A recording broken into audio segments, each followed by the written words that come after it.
আসসালামু আলাইকুম প্রিয় দর্শক, সোলার সিস্টেম বিডিতে আপনাদেরকে স্বাগতম।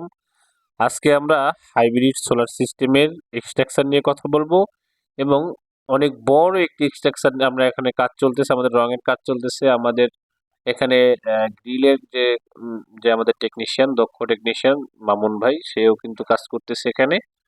তো আমরা এখানে 18 পিস 615 ওয়ার্ডের যে সোলার প্যানেল আছে, সেই প্যানেলগুলো আমরা এখানে 18 পিস সোলার প্যানেল আমরা এখানে বসাবো।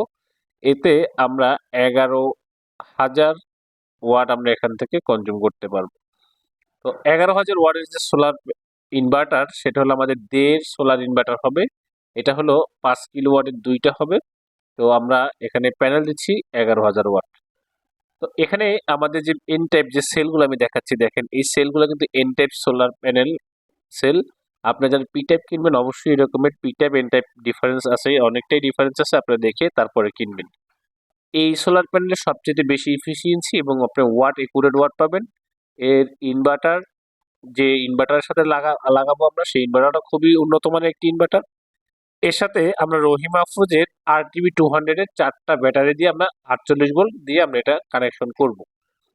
যারা হাইব্রিড সোলার সিস্টেম করবেন, যে বলেন যে সুজন ভাই আসলে কোন কোম্পানির আসলে ব্যাটারি ভালো, লিথিয়াম ব্যাটারি নিব নাকি আমরা এখানে লিড অ্যাসিড ব্যাটারি নিব?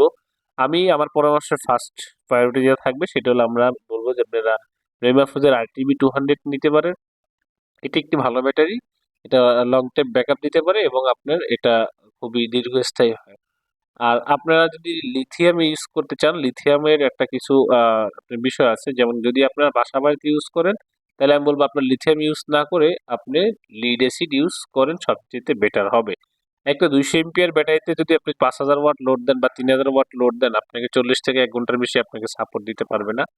আর যদি আপনি এই লোডটাই যদি আপনি আমার লিড অ্যাসিড ব্যাটারি দিয়ে আমি করি, সেই ক্ষেত্রে কিন্তু আমি 4 থেকে 5 ঘন্টা আমি ব্যাকআপ নিতে পারবো। আর একটি বিষয় হলো যে লিথিয়াম ব্যাটারি নষ্ট হয়ে গেলে আর কোনো কাজে লাগে না, কেউ কিনেও না। আর আপনার লিড অ্যাসিড ব্যাটারিগুলো আপনি যেই দামে কিনবেন তার 50% দাম আবার বিক্রি করতে পারবেন। তো দুই দিক থেকে কিন্তু আমাদের সাশ্রয় হচ্ছে। একটা দিক থেকে যেমন আমরা ব্যাকআপ বেশি পাচ্ছি, দ্বিতীয়ত আমাদের ব্যাটারি নষ্ট হয়ে গেলেও আমরা একটা সময় দিয়ে বিক্রি করতে পারতেছি। তো RTB ব্যাটারিগুলো কিন্তু আমরা যতটুকু আমরা দেখছি যে আপনার 15 বছর বা 10 বছর এরকমের অনেক কাস্টমার ইউজ করছে। তো সেই জায়গা থেকে আমরা বলতে পারি যে আপনারা হয়তো 8-10 বছর ইউজ করতে পারবেন, এটাতে কোনো সমস্যা হবে না, কারণ এটা হলো আপনার lithium ion battery, lead acid battery. তো আপনারা লিড অ্যাসিড ব্যাটারি যখন ইউজ করবেন, সেই ক্ষেত্রে কিন্তু আপনি লিথিয়াম আয়ন ব্যাটারি আপনার বুঝতে পারবেন যে ডিফারেন্সটা কতটুকু। আর এখানে যে আমাদের কাজটা চলতেছে, সেই কাজটা হলো আমাদের 5 কিলোওয়াটের। আপনারা যারা হাইব্রিড সোলার সিস্টেম, অবশ্যই আমাদের স্ক্রিনে দেওয়া নাম্বারে যোগাযোগ করবেন। আমাদের চ্যানেলটাকে আপনারা সাবস্ক্রাইব করে রাখবেন। আমাদের চ্যানেলকে আপনি সাবস্ক্রাইব করে রাখেন, অবশ্যই এরকম নতুন নতুন বড় বড় প্রজেক্ট এবং নতুন যে সোলার প্যানেল বা নতুন ইনভার্টার যেগুলাই আসুক না কেন, এই নোটিফিকেশনগুলো আপনাদের কাছে চলে যাবে। আপনারা তখন দেখে শুনে তারপর আমাদের কাছ থেকে এই প্রোডাক্টগুলো ক্রয় করতে পারবেন।